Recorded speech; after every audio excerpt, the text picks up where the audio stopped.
Next to me here on my right is Namita Vikas. She is the President and Chief Sustainability Officer at Yes Bank. She's currently occupied with setting up the Yes Bank Foundation, which I hope we'll hear a little bit about later. She doesn't look it, but she has 22 years experience in corporate social responsibility, public affairs, and she previously worked for Marico, Microsoft, and the Confederation of Indian Industry, the CII. From her bio, I noticed that she's on the World Bank's Development Marketplace Initiative as a jurist, and I'd like to mention here that the Financial Times has partnered with the International Finance Corporation very successfully for our own Sustainable Business Award. So it's very high on our agenda, this subject. If I can turn to you, Namita. Manfred spoke about when he arrived here, he was looking at CSR, but plainly a kind of broader sustainability agenda is rolling out.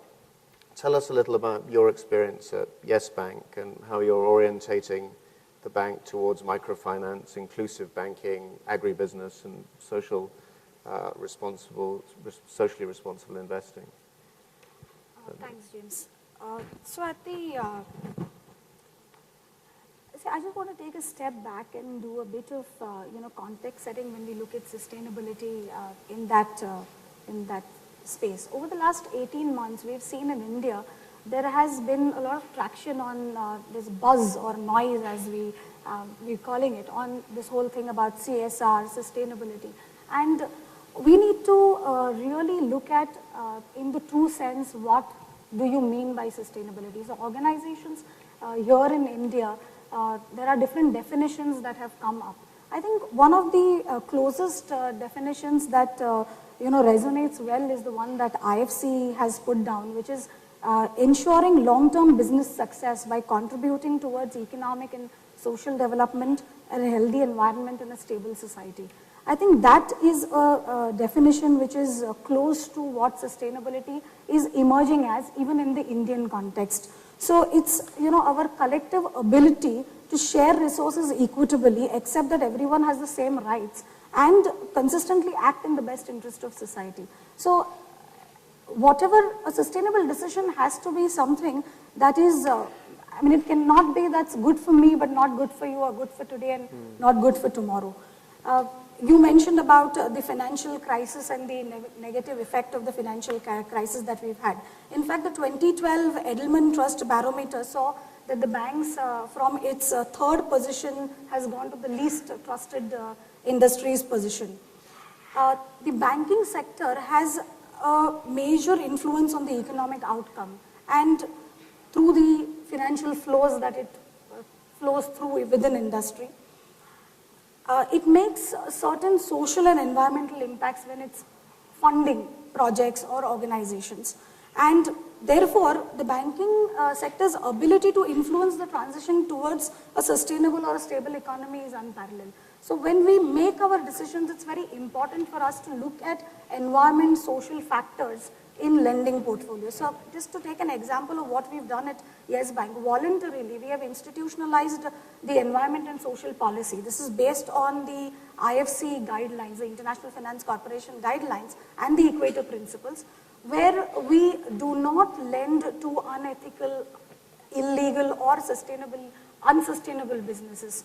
Our decisions are based on environment and social impacts when we look at organizations. Another area that I want to touch upon, and there is a potential in looking at, is creating a positive impact through product innovation. So how can banks or financial institutions create products that are influencing positively? Again, taking an example, we have a social deposit account that we have institutionalized within the bank. It is India's first philanthropy banking product, if I may say. It's a very simple fixed deposit, and one can decide, the depositor can decide to give 1%, a percentage of the return on the interest towards a social cause. So we've tied up with a national NGO, and you can give to any 5 causes of your choice. So I think these are the influences, the positive influences that one can make through ESG decisions or through products and services. And can I just ask you what kind of take-up there's been with the philanthropy deposit account? I mean, are people asking about it? Is it popular or? Well, we've just started with it. So I wouldn't say it's very popular. It's, of course, we will have to do the right kind of communication to ensure that it's out there. But yes, I mean, so far we've done about 10 accounts. We've just started about a couple of months. And it's a matter of just getting out. So here there's a huge audience here. So I can say that there is something like this which is available. And yes. if you want to give a percentage of your income, then that's the way to do it. Namita, coming down, focusing in on Yes Bank, I mean, can you explain to us a little about how you use the triple bottom line approach in taking your credit decisions? And also how your shareholders respond when you give them information that's non-financial parameters information? Are they something that they're receptive to, or do they think, what is this? Just give me the numbers. So, like I mentioned, that we use the ESG parameters through our ESP, that's the Environment and Social Policy, to look at project finance. So, we run the credit decision-making teams, the risk analysis teams runs the ESP and actually looks at information that the clients give. Believe me, it's difficult because many a times getting this information from the client is a hurricane task. I bet. Yes, it is. And there is, besides Yes Bank, there aren't many other banks which ask for this information. Therefore, what happens is that there's not a level playing field, So the market is very competitive and it becomes difficult at times, but we do get the information. As far as the shareholders are concerned, I think that, we need to sensitize them. The Indian shareholders at that level actually question why so much of paper is being printed in an annual report where you give useless information which is not financial. So, I mean, I'm being a little radical when I say useless information, but there have been comments like that. So I think the way to look at it is there is a need to sensitize the shareholders, and I agree with what Sumantra was saying, that the level of understanding in the sustainability space is very low. We look at sustainability more from an angle where we're looking at community work, we're looking at charity. So, well, those are important areas. However, it is the triple bottom line that we're looking at. And we're looking at people, profit, and planet, not just the people part of it. So, those sensitization needs to be done. And I think it's happening because it's being mandated by the Ministry of Corporate Affairs to, with the new company law, if it gets passed, then one would have to report on your CSR activities. So it is getting necessary for companies to report or start measuring what they're doing. However, it's not at the level. It's a big task uphill, I would say. And what are the strategies that you use to sensitize your shareholders? What can you do? So communication is one of the biggest tools, I guess, which we use to talk. There are platforms where we talk about the sustainability activities that we are doing through the bank. What we do is, it's not only about external stakeholder awareness, it's also about internal stakeholder awareness. So across the bank, we have this sustainability series, as we call it, which we run sessions with the employees of the bank, talking to them about, how does a social enterprise business operate. So giving them an opportunity to understand what is a social enterprise business, how it operates, what are the difficulties, and that gives them an opportunity to interact and understand this whole sustainability space. And do they ask how you measure these factors, how you actually benchmark them? In terms of ESG, yeah, and in terms of, is it clear to them how these can be measurable achievements? Yeah, so there are specific training programs that we do. In fact, we don't do them at that level. We've just started doing them, and we want to go to a deeper level where you actually get into the measurements of the impact.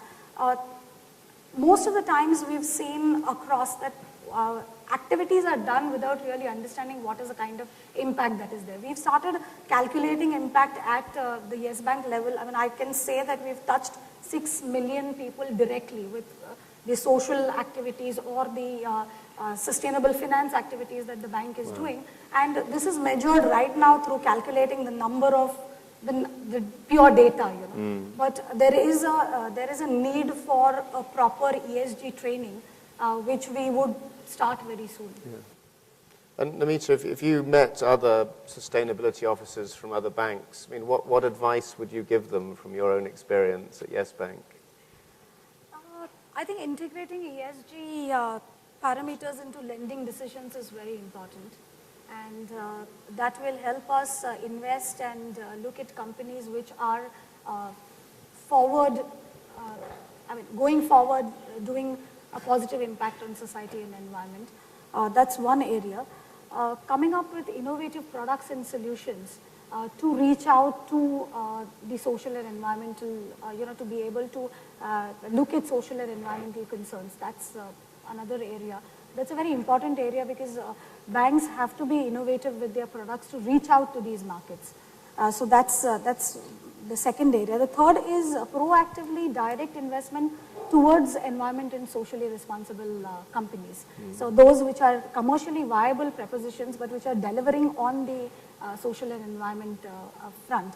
So just to give you an example here, this is a pilot project that we've just about to start.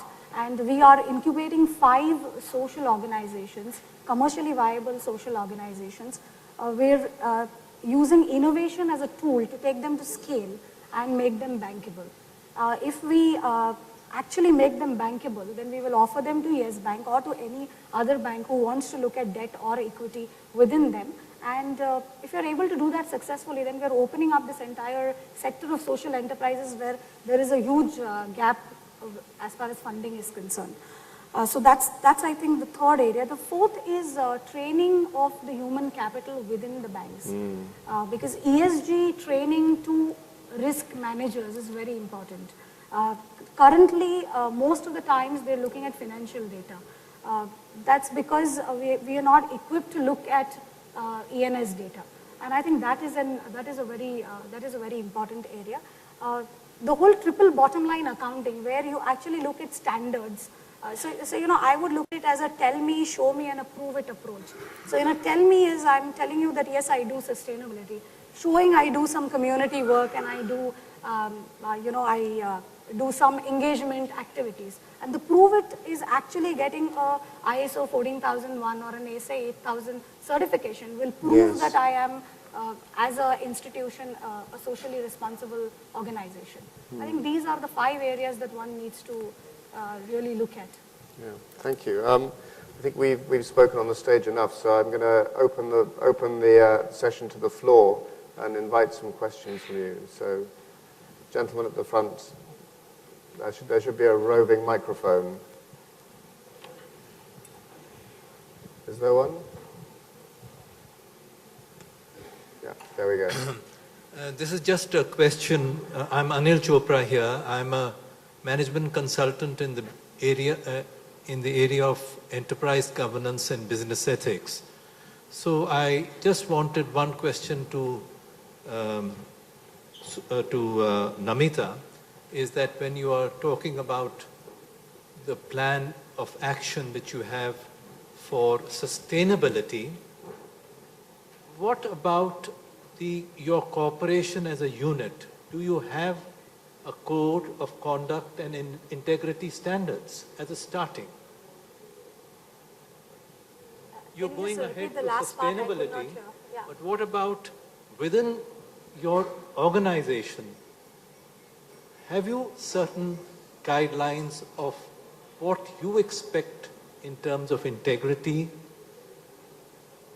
and compliance of integrity and ethics? Yes, as a part of our corporate governance, we have a code of conduct within the organization which applies across the organization to each and every employee. But that code of conduct is prepared by you, because earlier we had talked about also the stock exchanges. Now, my own experience with stock exchanges is that we are expected, it says that you are expected to have a code of conduct for directors. Now, my own experience I have seen is that There was one organization which implanted our whole code of conduct and expressed it as their code of conduct and saying that we are following these principles. So what I'm trying to say is that this inertly has to come from each organization. So if you have that, that is fine. But if you don't have your own integrity and ethical standards, then sustainability and other things come much later. That's what the moderator also raised one question earlier on that. And I feel that this should be egged on, that banks themselves should see that, hey, do we have our code of conduct? Even if it is public sector, again, public sector also has certain code of conduct, but that has to be, my suggestion is that that has to be looked into very clearly, and in it can be embedded even items of sustainability or environment. Thank you for the question. Namita, do you want to so respond? at board level, this is board of the bank, we have a full-blown compliance committee, and under this compliance committee we have the code of conduct, we have a policy towards sexual harassment. So all these, so we have the highest order of corporate governance, I would say. So as far as integrity for within the bank employees is concerned, this is all put in order. And so there's, so I don't think there is a question, and this is actually overseen by the board of the bank. It's at the board level. It's not a part of a department who's put this code of conduct in place. Besides that, we very seriously look at any concerns that come to our notice. So, there are these questions of integrity which are taken care of.